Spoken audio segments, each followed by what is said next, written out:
ಬೆಳಗಾವಿ ಜಿಲ್ಲೆಯ ಅಥಣಿ ಪಟ್ಟಣದಲ್ಲಿಂದು ನಡೆದ ಕಾರ್ಯಕ್ರಮದಲ್ಲಿ ಕೇಂದ್ರ ಸಂವಹನ ಮತ್ತು ಈಶಾನ್ಯ ಪ್ರದೇಶ ಅಭಿವೃದ್ಧಿ ಸಚಿವ ಜ್ಯೋತಿರಾದಿತ್ಯ ಸಿಂಧಿಯಾ ಛತ್ರಪತಿ ಶಿವಾಜಿ ಮಹಾರಾಜರ 25 ಅಡಿ ಎತ್ತರದ ಪ್ರತಿಮೆ ಅನಾವರಣಗೊಳಿಸಿದರು. ಈ ವೇಳೆ ಲೋಕೋಪಯೋಗಿ ಇಲಾಖೆ ಸಚಿವ ಸತೀಶ್ ಜಾರಕಿಹೊಳಿ, ಕಾರ್ಮಿಕ ಸಚಿವ ಸಂತೋಷ್ ಲಾಡ್, ಶಾಸಕ ಲಕ್ಷ್ಮಣ ಸವದಿ ಮತ್ತಿತರರು ಕಾರ್ಯಕ್ರಮದಲ್ಲಿ ಉಪಸ್ಥಿತರಿದ್ದರು.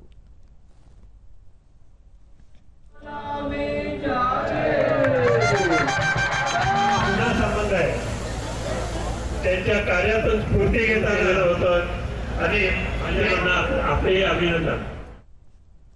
ಬಳಿಕ ಜ್ಯೋತಿರಾದಿತ್ಯ ಸಿಂಧಿಯಾ 17ನೇ ಶತಮಾನದ ಮರಾಠ ರಾಜ ಛತ್ರಪತಿ ಶಿವಾಜಿ ಮಹಾರಾಜ ಮರಾಠ ರಾಜ್ಯವನ್ನು ಸ್ಥಾಪಿಸಿದವರು. ದೇಶದ ಆದರ್ಶ ಹಾಗೂ ಭಾರತ ಮಾತೆಗೆ ದೊರೆತ ಮಹಾನ್ ವ್ಯಕ್ತಿ. ಅವರ ಮಿಲಿಟರಿ ತಂತ್ರಗಳು ಮತ್ತು ಆಡಳಿತ ಕೌಶಲ್ಯಗಳಿಗೆ ಹೆಸರುವಾಸಿಯಾಗಿದ್ದವು. ಪರಾಕ್ರಮ ಹಾಗೂ ವೀರತೆಯಿಂದ ತಮ್ಮ ನಾಡಿನ ಸ್ವಾಭಿಮಾನ ಕಾಪಾಡಿದ್ದು ಇತಿಹಾಸದಲ್ಲಿ ಇದೆ. ಅಂತಹ ಮಹಾನ್ ವ್ಯಕ್ತಿ ಶಿವಾಜಿ ಪ್ರತಿಮೆ ಹಿಂದಿನ ನಮ್ಮ ನಾಡಿನ ಪರಂಪರೆಯನ್ನು ಎತ್ತಿ ತೋರಿಸುತ್ತದೆ ಎಂದರು. संपूर्ण भारतवर्षमध्ये हिंदवी स्वराज स्थापित करायचा संकल्प 15 वर्षाच्या आयुमध्ये बाळायुमध्ये शिवाजी महाराजांचा होता.